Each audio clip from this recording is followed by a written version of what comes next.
Hi everyone, I'm Christine Hill from Public Relations, Media Relations Manager here at Hennepin Healthcare. Thank you for joining us today. I first want to introduce Malia Kimbrell. She's the mom of Vivian St. Clair, the Annunciation student, who was one of our patients here at Hennepin Healthcare. So you want to join? Sit here, Malia.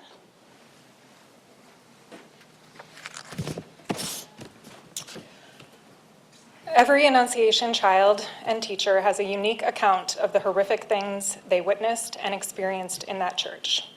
Every parent who felt the panic and lived the unimaginable nightmare that morning.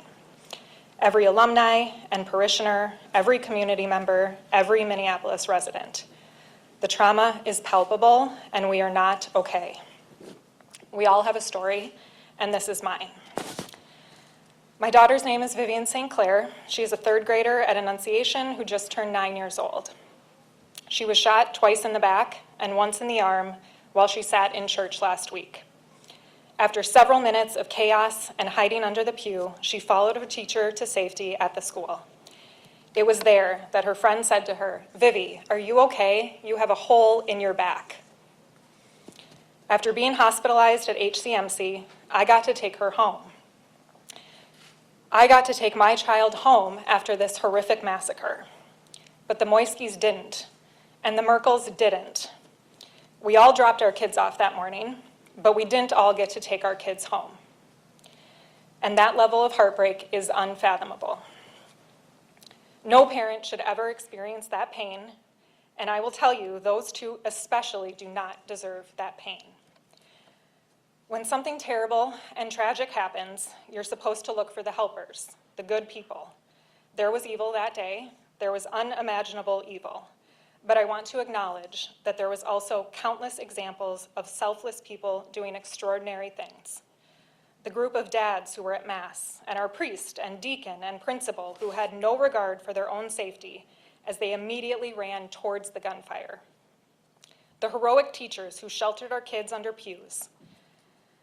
The older kids laying on their younger buddies, the first responders, the sheriffs and police and firefighters, the EMS crews, the entire medical teams at HCMC and Children's who cared for the injured, the police officer who got Vivian into the ambulance and rode with her, and who has continued to check in on her.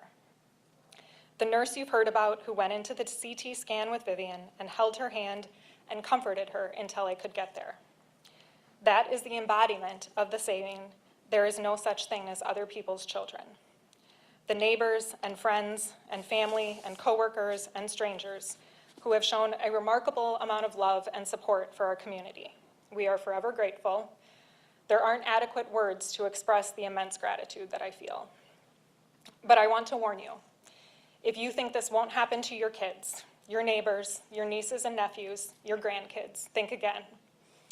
Those bullets firing through the stained glass windows didn't care whose parents were Democrats or Republicans, if they made 50 grand a year or 500 grand. The bullets didn't care what color hair those kids had or what color their skin was. And if you think the next time there's a school shooting that it won't hit your neighborhood and the people you love, think again. Without action, we will be here again, mourning the loss of innocent lives. And Annunciation will be the community sending a bouquet of flowers to the next school. We will write on the card, "We get it, love Annunciation," because that's what Uvalde did for us. So we'll pay it forward. Vivian and Lydia and Victor and all the others will be on CNN 15 years from now, recounting the horrific memories of their school shooting, the same way Sandy Hook kids are doing now. They'll talk about the gruesome details of seeing their friend shot, the sound of shattering glass, the awful smell that permeated the room, and the feeling of a bullet piercing their flesh. If you have one shred of decency, 1 ounce of compassion, 1 moment of clarity, you will do something. You will be part of the change. You will pray and you will move your feet and you will take action. Speak up, raise your voice, demand change. Think the thoughts, pray the prayers, and then do the things. Because we all know that thoughts didn't stop the bullets, prayers didn't stop the bullets. Action is our only hope. Thinking and praying are what you do after a tragedy. Taking action is what we can do before the next tragedy occurs. To our lawmakers and people in power, who the hell is going to do something?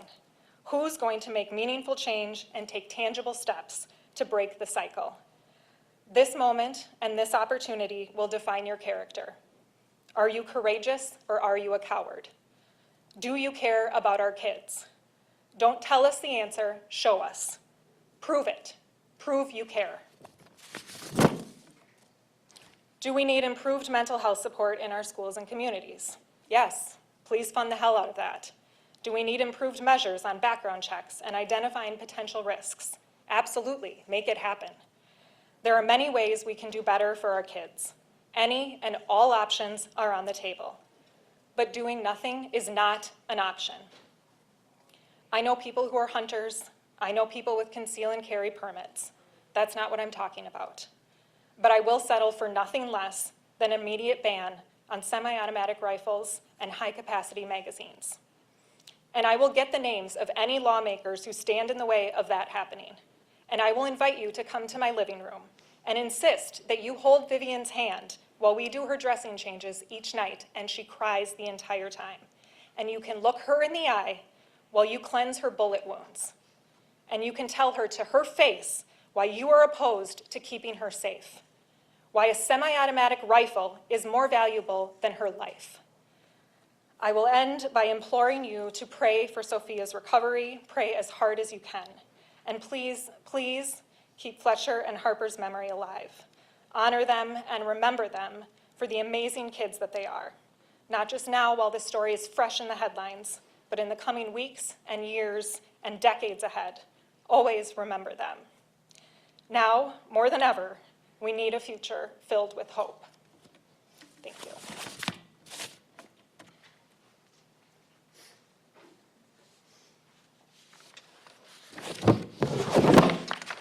Thank you, Malia.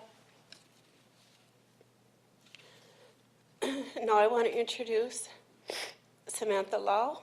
She is the manager of our newborn intensive care unit where Malia works. Malia is one of our colleagues. And Malia is clinical care supervisor there. And Samantha, I just want to say also, you guys are hearing her name for the first time right now, but you already know about Samantha.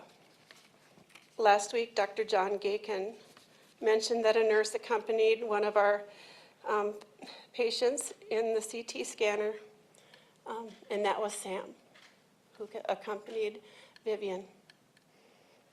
And I just spoke with some of the technologists who worked in the CT area last week when Vivian was being scanned, and Sam was with them. And they said that Sam made a difference that day, and we were able to get the scans that we needed to get. And it's not highly unusual for somebody to accompany kids in the scanner when needed if they're afraid. But Sam really made a difference that day with Vivian. So Sam, would you come on up and have something to say?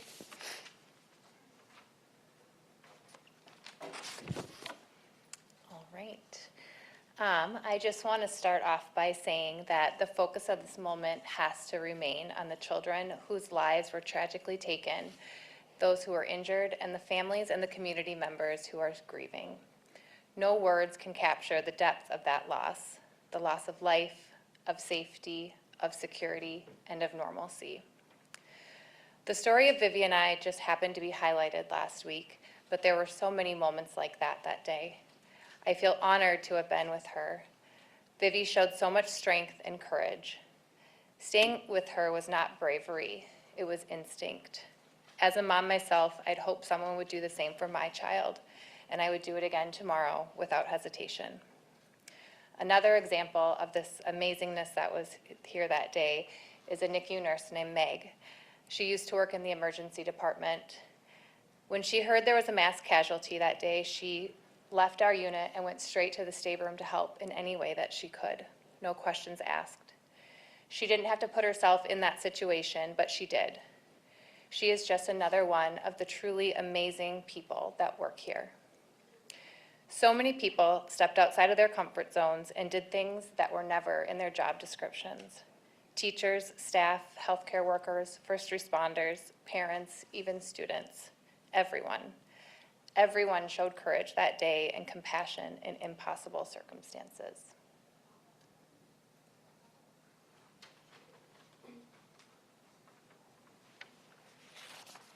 Thank you, Sam.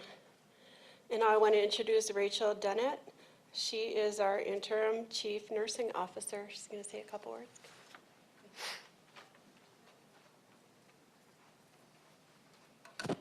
Hello, everyone.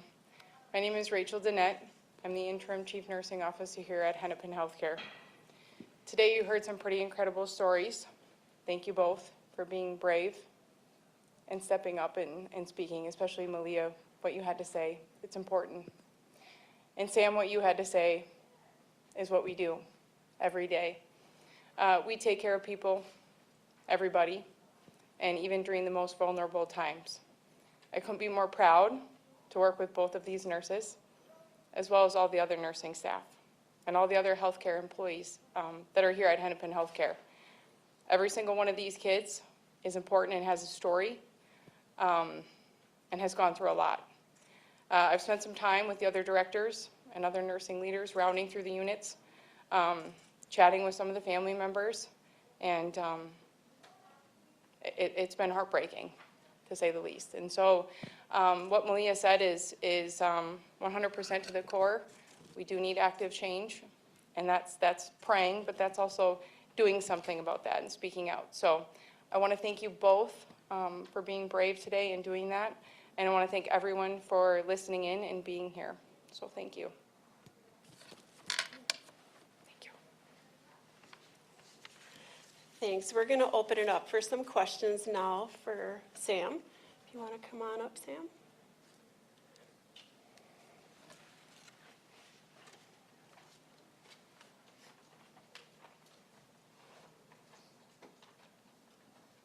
Any questions? Could you talk about what was going through your head before the patient started arriving?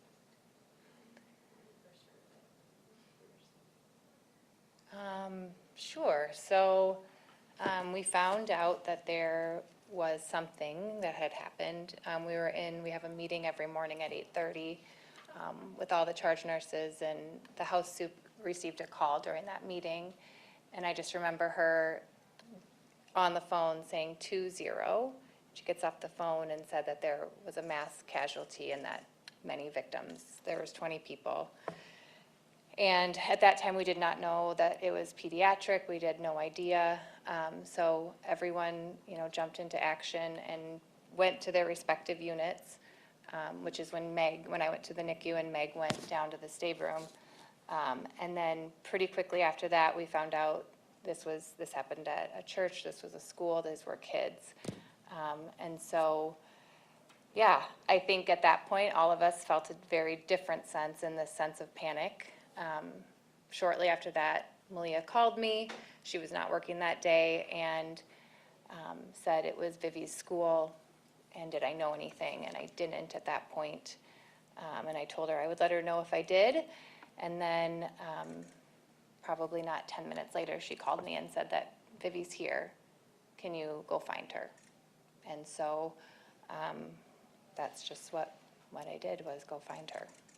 So a lot of thoughts, I guess. I apologize. Can you just talk about the bravery you saw from Vivian while you spent time with her in the hospital?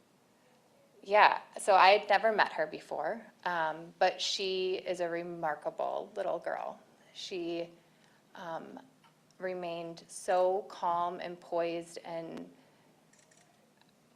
she was able to talk about her dog and how her dog eats her socks. And she was able to she was just amazing. And really the whole time she was here, she just really she seemed much older than 9 years old.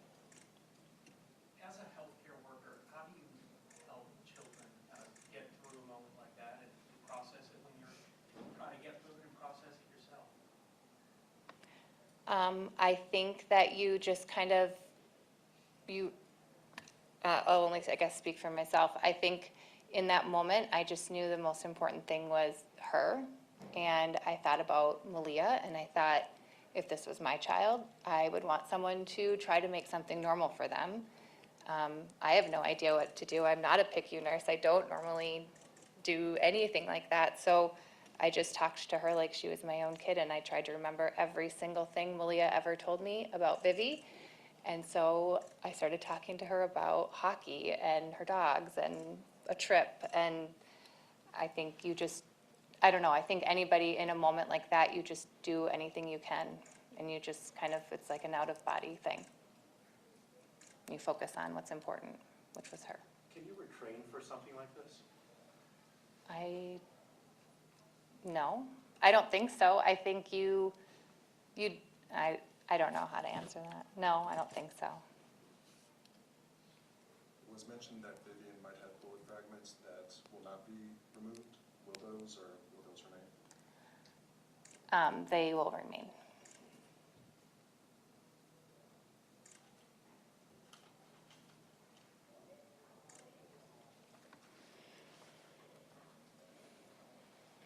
Staff at Children mentioned that they're going through it themselves.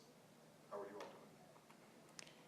Yeah, I think that's a loaded question. I think that, I think everybody who was involved that day, whether they were here or not, I think has their own account of what happened, saw things, heard things. And I think that everybody is supporting each other and doing the best that they can.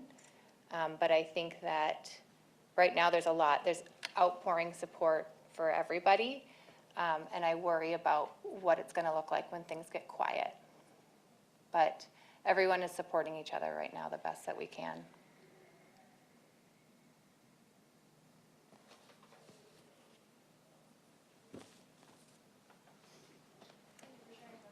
Any more questions? Okay, thank you so much for coming.